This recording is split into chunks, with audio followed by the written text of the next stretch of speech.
فاسألوا أهل الذكر إن كنتم لا تعلمون۔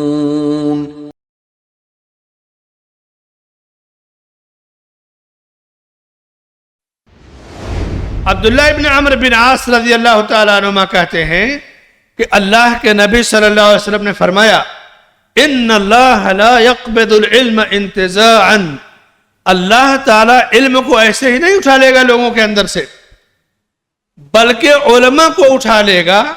جب علماء نہیں رہیں گے تو جہلا ان کی جگہ آ جائیں گے اور ان سے لوگ سوال کریں گے، اور بغیر علم کے جب وہ فتویٰ دیں گے خود بھی گمراہ ہوں گے اور دوسروں کو گمراہ کریں گے۔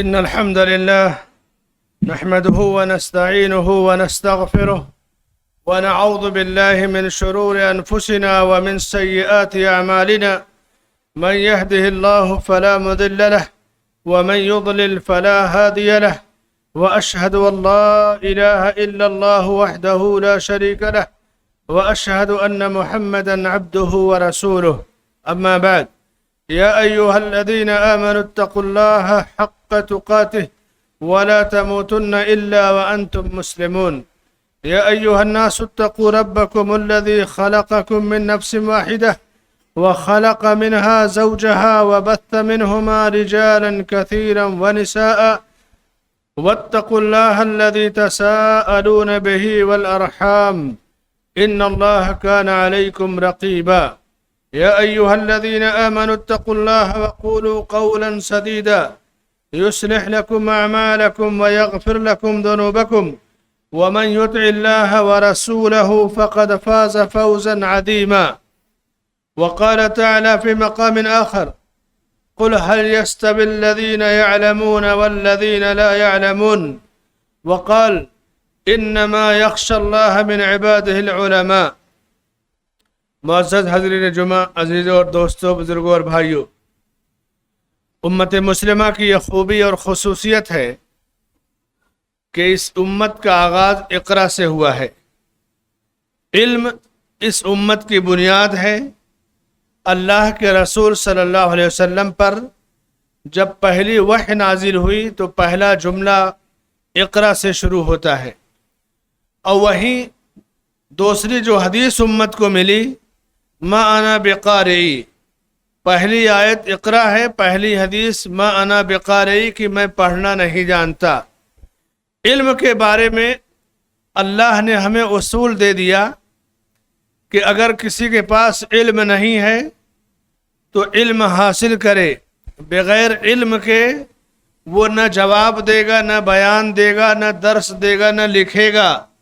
ما انا بقارئی کہہ کر کے اللہ کے نبی صلی اللہ علیہ وسلم نے پوری رہتی دنیا تک کے لیے امت کو سبق دے دیا کہ دین کے معاملے میں نہ جانتے ہوئے یہ کہہ دینا کہ میں نہیں جانتا، یہی نبی کی سنت ہے۔ اور جب آدمی کہے گا کہ مجھے نہیں پتا تو پھر اسے علم سکھایا جائے گا، اور اس کے بعد پھر جبرائیل نے کہا اقرا، آپ نے کہا، پھر کہا ما انا بقارئی، سینے سے لگایا دبوچا، پھر کہا اقرا، آپ نے کہا ما انا بقارئی، پھر تیسری بار کہا اقرا بسم ربک الذی خلق، پڑھنا سکھایا۔ علم نہیں تھا، اقرار کیا کہ مجھے پڑھنا نہیں آتا، اللہ نے جبریل کے ذریعے پڑھنا سکھایا۔ یہ اس امت کی بنیاد ہے اور یہی اصول ہے۔ علامہ ابن قیم رحمہ اللہ اپنی کتاب النونیہ میں لکھتے ہیں، شعر ان کا، پوری کتاب شعر کی ہے کہ یشکو الی اللہ الحقوق تظلما من جہلہ کشکایت الابدان من جاہل متطبب یعنی یفتی الورا ویحیل ذاک علی قدر رحمانی۔ جاہل طبیب جب علاج کرے گا تو انسان کا جسم برباد ہو جائے گا، اسی طرح بغیر علم کے جب کوئی فتویٰ دے گا تو انسان کا دین، ایمان، عمل سب تباہ ہو جائے گا۔ سفیان ثوری رحمہ اللہ تابعی ہیں، ان سے کسی نے پوچھا کہ یہ بتائیے کہ بغیر علم کے فتویٰ دینا یا سوالوں کا جواب دینا یا لوگوں کو علم سکھانے کے لیے علم کی مسند پر بیٹھ جانا، اس کا کیا حکم ہے؟ تو کہا کہ اذا کثر الملاحون غرقت السفینہ، جب کشتی کے چلانے والے ہی زیادہ ہوں گے، بغیر کشتی چلانے کے سیکھے بغیر کشتی کو کھیویں گے تو ظاہر سی بات ہے کشتی ڈوب جائے گی۔ کشتیاں اس وقت چلتی تھیں، گاڑیوں کی مثال لے لے، جہاز کی مثال لے لے، بغیر علم کے کوئی گاڑی چلائے گا، جہاز چلائے گا تو تباہی آئے گی۔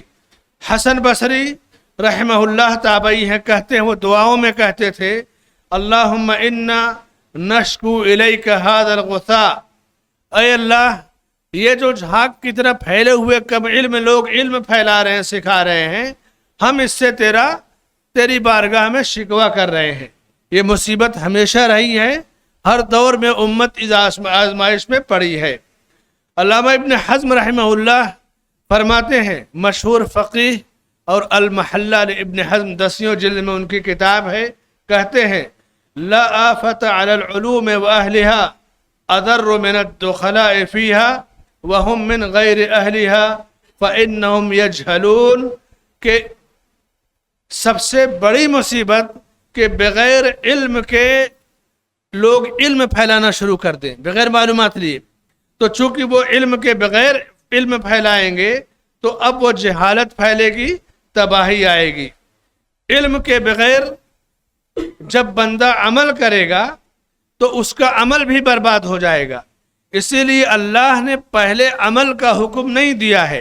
پورے دین اسلام میں پہلی بار کسی عمل کا ہم سے مطالبہ نہیں کیا، اقرا کا حکم دے کر کے علم حاصل کرنے کا حکم دیا۔ امام بخاری نے باب باندھا کہ باب العلم قبل القول والعمل، عمل کرنے اور بیان کرنے سے پہلے علم حاصل کرنے کا باب، اور اس کے تحت انہوں نے حدیثوں کو ذکر کیا ہے۔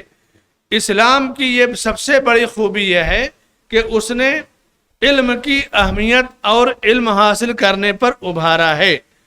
علامہ ابن قیم رحمہ اللہ کہتے ہیں کلام المتقدمین قلیل کثیر البرکہ وکلام المتاخرین کثیر قلیل البرکہ، جو ہمارے سلف تھے ان کی باتیں تھوڑی ہوتی تھیں، ان میں علم اور برکت زیادہ ہوتی تھی۔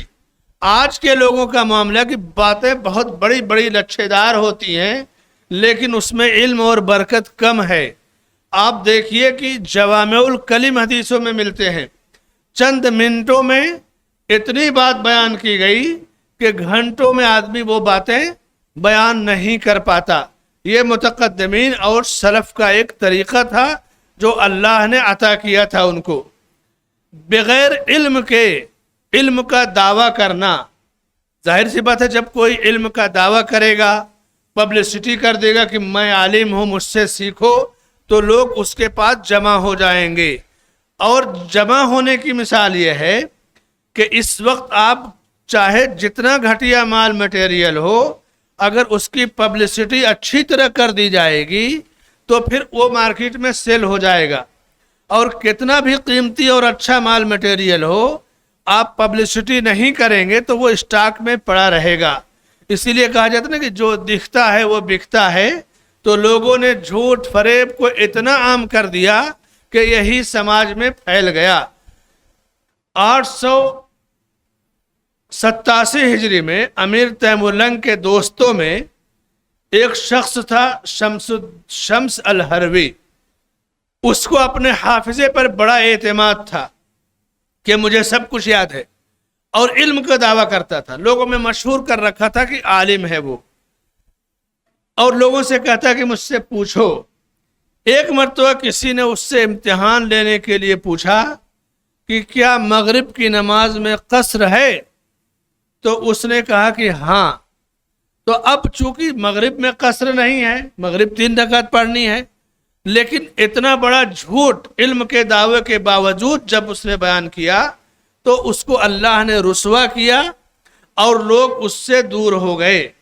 اسی طرح سے علم کے بغیر جب کوئی فتویٰ دیتا ہے یا لوگوں کو علم سکھانا چاہتا ہے تو ایسی صورت میں تباہی آتی ہے۔ ابو ہریرہ رضی اللہ تعالیٰ عنہ مشہور صحابی ہیں اور حسن بصری تابعی ہیں۔ احمد بن عبداللہ ایک قسم کا بہت بڑا داعی تھا علم کا، یعنی مدعی تھا کہ میں بہت بڑا عالم ہوں۔ کسی نے اس سے پوچھا کہ حسن بصری کیا حضرت ابو ہریرہ سے ان کا سما ثابت ہے، کیا ان کے شاگرد ہیں؟ اس نے کہا ہاں، اور عوام پر روب ڈالنے کے لیے اس نے کہا کہ دیکھو حدیث گڑھ دیا کہ نبی صلی اللہ علیہ وسلم نے کہا ہے کہ حسن بصری نے ابو ہریرہ رضی اللہ عنہ سے سنا ہے، جبکہ حضرت حسن بصری نبی کے زمانے میں نہیں تھے، اگر ہوتے تو صحابی ہوتے، لیکن اس نے عوام کو مرغوب کرنے کے لیے، اپنے علم کی دھاگ بٹھانے کے لیے عربی میں حدیث گڑھ کے کہہ دیا کہ ہاں نبی نے کہا کہ حسن بصری نے نبی سے سنا ہے۔ تو یہ علم کی اس طرح کی دعوے داریاں جب آتی ہیں اور سفید جھوٹ واضح ہو جاتا ہے تو پھر لوگ پیچھے ہٹ جاتے ہیں۔ مقاتل بن سلیمان جو 150 میں ان کی وفات ہوئی، ایک بار اس نے لوگوں سے مجمع میں کہا کہ مجھ سے پوچھو، اتنا بڑا دعوے دار تھا کہ جو چیز چاہو پوچھو، دعویٰ کرتا تھا کہ ہر چیز کا عالم ہے۔ تو عوام میں بھی ایک سے ایک لوگ رہتے ہیں، عوام میں کسی نے اس سے سوال کیا، 2 سوال کیا کہ ٹھیک ہے اگر 2 سوال کا جواب دے دو، وہ اصولاً تو فضول سوال نہیں کرنا چاہیے، لیکن جب کوئی زبردستی اپنے علم کی دھاگ بٹھائے تو پھر یہ سوال کیا ان لوگوں نے، یہ بتاؤ کہ چیونٹی کی اتڑیاں کہاں ہوتی ہیں؟ دوسرا سوال کیا کہ جب آدم علیہ السلام نے حج کیا تو ان کے بال کس نے قصر کیے، کس نے بال حلق کیے؟ اب ظاہر سی بات ہے کہ جواب نہیں دے پایا، تو پھر مجمع میں اس کو اللہ نے رسوا کر دیا۔ تو امام ذہبی رحمہ اللہ اسی لیے فرماتے ہیں کہ جھوٹ یا جھوٹا شخص یہ ضرور اللہ تعالیٰ اس کو رسوا کرتا ہے۔ سلف صالحین اپنے سے بڑے عالم کا کتنا احترام کرتے تھے، یہ تو چند جھوٹوں کی مثالیں ہوئیں کہ نہ ہوتے ہوئے علم کا دعویٰ کرنا۔ سلف میں تھا کہ علم ہے، لیکن اگر ان سے بڑا عالم ہے تو بھی اپنا علم نہیں ظاہر کرتے تھے۔ امام ابن قدامہ المقدسی جو المغنی لابن قدامہ، جن کی مشہور کتاب 15 جلدوں میں ہے، فقہ حنبلی میں، حنبلی تھے لیکن مسائل حدیث کی روشنی میں ہے، ان کی ایک کتاب ہے الرقۃ والبکاء، یعنی کتاب پڑھیے تو رقت طاری ہو جائے، رونا آ جائے، اس طرح کے واقعات جمع کیا اس میں انہوں نے۔ اس میں ایک واقعہ بیان کیا ہے کہ ایک مرتبہ ایک مجلس میں ابو بکر صدیق رضی اللہ عنہ، عمر فاروق رضی اللہ عنہ اور چند صحابہ کرام تشریف فرما تھے۔ ایک آدمی آیا اور اس نے اپنا ایک خواب بیان کیا کہ میں نے خواب دیکھا ہے کہ قیامت قائم ہو گئی اور لوگ نظر آ رہے ہیں، اور حضرت عمر رضی اللہ عنہ سے کہا کہ آپ بڑے اونچے مقام پر نظر آ رہے ہیں، میدان محشر میں آپ بہت بلندی پر ہیں۔ جب اتنا اس نے کہا تو عمر بن خطاب رضی اللہ عنہ نے اسے ڈانٹا اور بھگا دیا، چل بھاگو یہاں سے۔ کچھ سالوں کے بعد جب ابو بکر صدیق رضی اللہ عنہ کی وفات ہو گئی تو حضرت عمر رضی اللہ عنہ نے اس شخص کو بلوایا جو خواب بیان کر رہا تھا، اور اس سے کہا کہ تم اپنا خواب بیان کرو، اور پھر اس نے اپنا پورا خواب بیان کیا کہ میں نے دیکھا ہے قیامت قائم ہوئی، سارے لوگ ہیں، صحابہ ہیں اور اہل علم ہیں، اور آپ اونچے مقام پر ہیں۔ اتنا سننا تھا کہ حضرت عمر رضی اللہ عنہ یہ خواب سن کر کے رونے لگے اور کہا کہ جانتے ہو میں نے تمہیں اس دن کیوں بھگا دیا تھا؟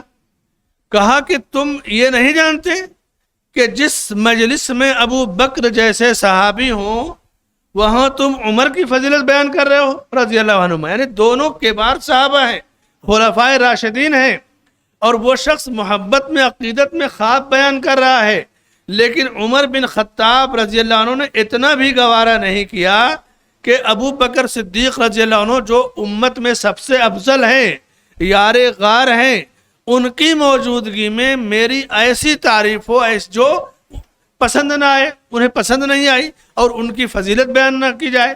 تو حضرت عمر نے اس کو گوارا نہیں کیا کہ ابو بکر کی موجودگی میں عمر کی فضیلت بیان کی جائے۔ یہ اہل علم کا معاملہ تھا کہ ایک دونوں امت کے صف اول کے کبار صحابہ میں سے ہیں، لیکن احترام کتنا زیادہ تھا کہ صدیق کے آگے فاروق نے ایک جملہ بھی اپنی تعریف میں سننا نہیں گوارا کیا کہ جب تک یہ زمین پر ہیں سب سے افضل یہی ہے زمین کے، اور اس کو بھگا دیا۔ یہ ہمارے سلف کا معاملہ تھا۔